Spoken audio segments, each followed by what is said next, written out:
ನಮಸ್ಕಾರ ಎಲ್ಲರಿಗೂ ಇನ್ನೊಂದು ಸ್ವಾಗತ ಸುಸ್ವಾಗತ. ಇವತ್ತು ನಂದು ಫೇವ್ರೇಟ್ ಭಾಳ ಕೆಟ್ಟ ಫೇವ್ರೇಟ್ ಫಿಲ್ಮ್ ಬಗ್ಗೆ ಮಾತಾಡಕತ್ತೀನಿ. ನಿಮ್ಗೆ ಟೈಟಲ್ ತಮ್ಮ ನೋಡಿ ಗೊತ್ತಾಗಿರ್ಬೇಕಾ, ಅವನೇ ಶ್ರೀಮಾನ್ ನಾರಾಯಣ. ಬೋರ್ಡ್ ಕಾಣಿಸ್ತಿಲ್ವಾ? ಪೊಲೀಸರಿಗೆ ಎಂಟ್ರಿ ಇಲ್ಲ.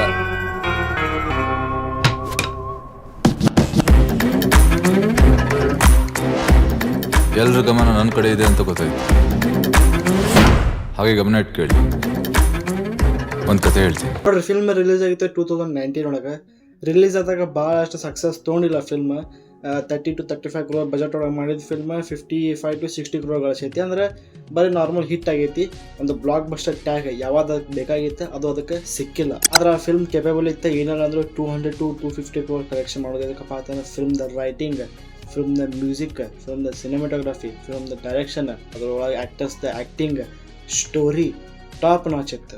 ನಂಗೆ ಅಸೋಟಿಗೆ ಕನ್ನಡ ಫಿಲ್ಮ್ ಇಂಡಸ್ಟ್ರಿದಾಗ ಫಸ್ಟ್ ಟೈಮ್ ಒಂದು ಈ ಟೈಪ್ ಆಫ್ ಫಿಲ್ಮ್ ಮಾಡಿದ್ರೆ ಅಡ್ವೆಂಚರ್ ಮತ್ತು ಟ್ರೆಜರ್ ಹಂಟ್, ಇಂಡಿಯಾನ ಜೋನ್ಸ್ ಅಂತ ಏನು ಮತ್ತು ಅನ್ಚಾರ್ಟೆಡ್ ಫಿಲ್ಮ್ಸ್ ಆ ಟೈಪ್ ಇರ್ತಲ್ಲ, ಆ ಟೈಪ್ ಮಾಡಿದರೆ ನಮ್ಮ ಕನ್ನಡ ಇಂಡಸ್ಟ್ರಿದಾಗ ಫಸ್ಟ್ ಟೈಮ್ ಅನ್ಕೋತೀನಿ ನಾನು. ಇದಕ್ಕಿಂತ ಮೊದಲು ಯಾವ ರಿಲೀಸ್ ಆಗಿಲ್ಲ ಈ ಟೈಪ್. ಆಗಿದ್ರು ನಾನು ನೋಡಿಲ್ಲ, ನೀವು ನೋಡಿದ್ರಪ್ಪ ಅಂದ್ರೆ ಕಮೆಂಟ್ ಮಾಡಿರಿ. ಆದರೆ ಈ ಫಿಲ್ಮ್ದ ಫಿಲ್ಮ್ ಮೇಕರ್ಸ್ ರಿಸ್ಕ್ ತೊಗೊಂಡು ಈ ಟೈಪ್ ಫಿಲ್ಮ್ ಮಾಡ್ಯಾರಲ್ಲ, ಅವ್ರಿಗೆ ಹ್ಯಾಟ್ಸ್ ಆಫ್ ಆಗ್ತಿತ್ತು ನಾ ಇನ್ನೊಂದ್ಸಲ. ಇದಕ್ಕಪ್ಪ ಅಂತ 2019, 2018, 17ದಾಗ ಆ ಟೈಪ್ ಫಿಲ್ಮ್ಸ್ ಬರಾಕತ್ತಿದೆಯಲ್ಲ, ಬರೀ ಒಂದು ಸ್ಟಾರ್ ಪವರ್ ಜಾಸ್ತಿ ತೋರಿಸೋದು, ಫ್ಯಾನ್ ಸರ್ವಿಸ್ ಫಿಲ್ಮ್ಸ್ ಯಾವುದು ಆ ಟೈಪ್ ಇರೋ ಮಾಸ್ ಮಸಾಲ ಫಿಲ್ಮ್ಸ್ ಅದಲ್ಲ, ಆ ಟೈಪ್ ಜಾಸ್ತಿ ನಡೀತಿದ್ದು.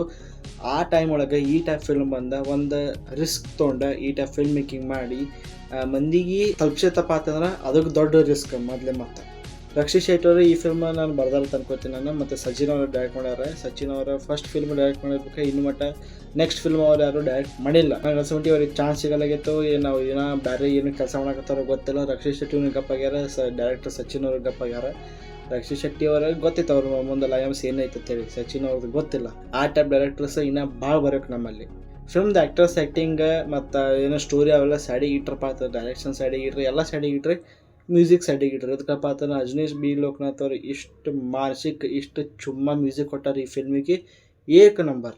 ಪ್ರತಿ ಸೀನ್ಗೂ ಪ್ರತಿ ಶಾರ್ಟಿಗೂ ಏನು ಮ್ಯೂಸಿಕ್ ಕೊಟ್ಟಾರಲ್ಲ ಬೈ, ಅದನ್ನು ನಾನು ಡೈಲಿ ಸ್ಪಾಟಿಫೈದಾಗ ಅದು ನನ್ನ ಪ್ಲೇಲಿಸ್ಟ್ ಐತಿ, ಅವನೇ ಶ್ರೀಮಾನ್ ನಾರಾಯಣ ಅಂತೇಳಿ. ಅದರೊಳಗೆ ಎಲ್ಲ ಹಾಡಗಳು ಅದಾವೆ, ಎಲ್ಲ ಮ್ಯೂಸಿಕ್ಗಳು ಅದಾವೆ, ಎಲ್ಲ ಬ್ಯಾಕ್ಗ್ರೌಂಡ್ ಸ್ಕೋರ್ಗಳು ಅದಾವೆ. ಆ ಫಿಲ್ಮ್ದ ಮ್ಯೂಸಿಕ್ ನನಗೆ ಅಂತಾಪರಿ ಇಷ್ಟ.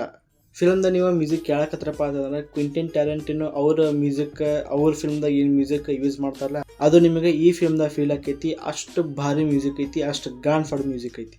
ಮ್ಯೂಸಿಕ್ದಾಗ ಅಂತೂ ಕಾಂಪ್ರಮೈಸ್ ಒಟ್ಟೆ ಮಾಡಿಲ್ಲ. ಹಾಗೆ ಬಂದಿವಪ್ಪ ಅಂತಂದ್ರೆ ಫಿಲ್ಮ್ದ ಟ್ವಿಸ್ಟ್ಗಳು, ಫಿಲ್ಮ್ದ ಕ್ಯಾರೆಕ್ಟರ್ಸ ಭಾಳ ಡೀಪ್ ಅದಾವು. ಕ್ಯಾರೆಕ್ಟರ್ಸ್ ಭಾರಿ ಡೀಪ್ ಆಗಿ ಬರ್ತಾರೆ. ಪ್ರತಿಯೊಬ್ಬ ಕ್ಯಾರೆಕ್ಟರ್ ಮ್ಯಾಗೂ ಕಾಣೋಕೈತಿ, ಪ್ರತಿಯೊಬ್ಬ ಕ್ಯಾರೆಕ್ಟರ್ ಮ್ಯಾಗೂ ಡೌಟ್ ಬರ್ತೈತಿ, ಈ ಮನುಷ್ಯ ಏನು ಮಾಡ್ತಾನೆ ಏನಿಲ್ಲ ಅಂತ ಹೇಳಿ. ಅದು ಇಂಟರ್ವಲ್ದಾಗ ಭಾರಿ ದೊಡ್ಡ ಟ್ವಿಸ್ಟ್ ಬರ್ತದೆ. ಅದು ನಿಮ್ಗೆ ನಾನು ಹೇಳಕ್ಕೆ ಹೋಗಿಲ್ಲ. ಫಿಲ್ಮ್ ನೋಡ್ರಿ, ಫಿಲ್ಮ್ ನೋಡೋಣ ಗೊತ್ತಾಕೈತಿ ನಿಮ್ಗೆ. ಕ್ಯಾರೆಕ್ಟರ್ಸ್ ಯಾವ ಟೈಪ್ ಬರ್ದಾರಲ್ಲ, ತುಕಾರಾಮ, ನಾರಾಯಣ, ಜಯರಾಮ ಅಂತ ಹೇಳಿ, ಮತ್ತು ಅವ್ರ ಅಭಿನಯ ಕೋಟಿ ಅದು ಸೆಟ್ ಏನು ಮಾಡ್ಯಾರಲ್ಲ, ಬೆಂಕ್ ಅಂದ್ರೆ ಬೆಂಕಿ ದೋಸ್ತ. ಫಿಲ್ಮ್ದ ಹಾಡಗಳು ಹ್ಯಾಂಡ್ಸಪ್, ನಾರಾಯಣ, ಶ್ರೀಮಾನ್ ನಾರಾಯಣ, ಮತ್ತು ನಡುವಂದ ಅದು ಇಂಟರ್ವಲ್ಕಿಂತ ಮೊದಲು ಒಂದು ಹಾಡ ಬರ್ತೈತಿ, ಅದನ್ನೂ ಹಾಡ ಭಾರಿ ಐತೆ. ಸೊ ಫಿಲ್ಮ್ದ ಹಾಡ ಅಂತ ಮನ್ಸಿಗೆ ಅದಾವ, ಮ್ಯೂಸಿಕ್ ಮನ್ಸಿಗೆ ಐತಿ. ಹಾಂ, ಫಿಲ್ಮ್ದ VFX ನಿಮಗೆ ಒಂದು ಸ್ವಲ್ಪ ಲೋ ಅನ್ನಿಸ್ತೈತಿ. ಫಿಲ್ಮ್ದ ಬಜೆಟಿಗೆ ಕಂಪೇರ್ ಮಾಡಿದ್ರಪ್ಪ ಅಂತ ಒಂದು ಚಲೋನೇ ಐತೆ. ಆದ್ರೆ VFX ಒಂದು ಸ್ವಲ್ಪ ಲೋ ಐತಿ. ಆದ್ರೆ ಸ್ಟೋರಿ ಟೆಲ್ಲಿಂಗ್ ಏನೈತಲ್ಲ ಅದು VFX ಮ್ಯಾಗ ಸ್ವಲ್ಪ ಲಕ್ಷ್ಯ ಹೋಗಂಗಿಲ್ಲ. ಸೊ ನೋಡ್ರಿ, ಈ ಫಿಲ್ಮಿಗೆ ಭಾಳಷ್ಟು ರೀಚ್ ಸಿಗಲಿಲ್ಲ ಥಿಯೇಟ್ರ್ ಒಳಗೆ. OTTದಾಗ ಬರೋಣ ಇದಕ್ಕೆ ಭಾಳಷ್ಟು ರೀಚ್ ಸಿಗ್ತಾ, ಭಾಳಷ್ಟು ಆಡಿಯನ್ಸ್ ನೋಡಿದ್ರೆ ಇದನ್ನು. ಹಿಂದಿದಾಗೂ ರಿಲೀಸ್ ಮಾಡಿದ್ದಿಲ್ಲ ಇದನ್ನು. ನಂಗೆ ಅನ್ಸೋಮಟ್ಟಿಗೆ ಅಡ್ವೆಂಚರ್ಸ್ ಆಫ್ ಶ್ರೀಮಾನ್ ನಾರಾಯಣ ಅಂತೇಳಿ ರಿಲೀಸ್ ಮಾಡೋರು ಇದ್ರೆ ಅದ್ರ ಮಾಡಿಲ್ಲ, ಡೈರೆಕ್ಟ್ OTTದಾಗೆ ಹಿಂದಿದಾಗ ಬಂತ. ಸೊ ಇನ್ನೂ ಮಟ್ಟ ಈ ಫಿಲ್ಮ್ ನೀವು ಯಾರೋ ನೋಡಿಲ್ಲಪ್ಪ ಅದನ್ನು ಪ್ಲೀಸ್ ಹೋಗಿ ನೋಡ್ರಿ. ಅಮೆಝಾನ್ ಪ್ರೈಮ್ ವಿಡಿಯೋದಾಗ ಐತಿ. ಗಾನ್ ಫಾಡ್ ಫಿಲ್ಮ್ ಐತಿ, ಏಕ ನಂಬರ್ ಫಿಲ್ಮ್ ಐತಿ. ಈ ಟೈಪ್ ಫಿಲ್ಮ್ ನಿಮಗೆ ನಮ್ಮ ಇಂಡಿಯನ್ ಫಿಲ್ಮ್ ಇಂಡಸ್ಟ್ರಿ ಒಳಗೆ ಒಂದು ಟೈಪ್ ಆಫ್ ಸಿಗೋದು ಡೌಟೇ ಅಂತ ಅನ್ಕೋತೀನಿ ನಾನು. ಸೊ ಈ ಫಿಲ್ಮ್ ನೀವು ನೋಡಿದ್ರಪ್ಪ ಅಂತಂದ್ರೆ ನಿಮ್ಗೆ ಹೆಂಗೆ ಅನ್ಸ ಪ್ಲೀಸ್ ಕಮೆಂಟ್ ಮಾಡಿ. ಸಿಗೋಣ ಮುಂದಿನ ನೋಡಿದಾಗ ಅಲ್ಲಿ ತನ. Peace out. ಜೈ ಹಿಂದ್, ಜೈ ಕರ್ನಾಟಕ ಮಾತೆ. ನಾನು ಕಂಪ್ಲೇಂಟ್ ಕೊಡೋಕ್ಕಂತ ಸ್ಟೇಷನ್ಗೆ ಹೋದ್ರೆ ನೀನು ಸ್ಟೇಷನ್ಗೆ ಬೀಗ ಹಾಕಿ ಬಾರಿ ಬಂದು ಕುಡಿತಾ ಇದೆಯಾ? ಒಬ್ಬ ಪೊಲೀಸ್ ಆಫೀಸರ್ಗೆ ಬೆದರಿಕೆ ಹಾಕೋದು section 309 it's a serious offence. I know.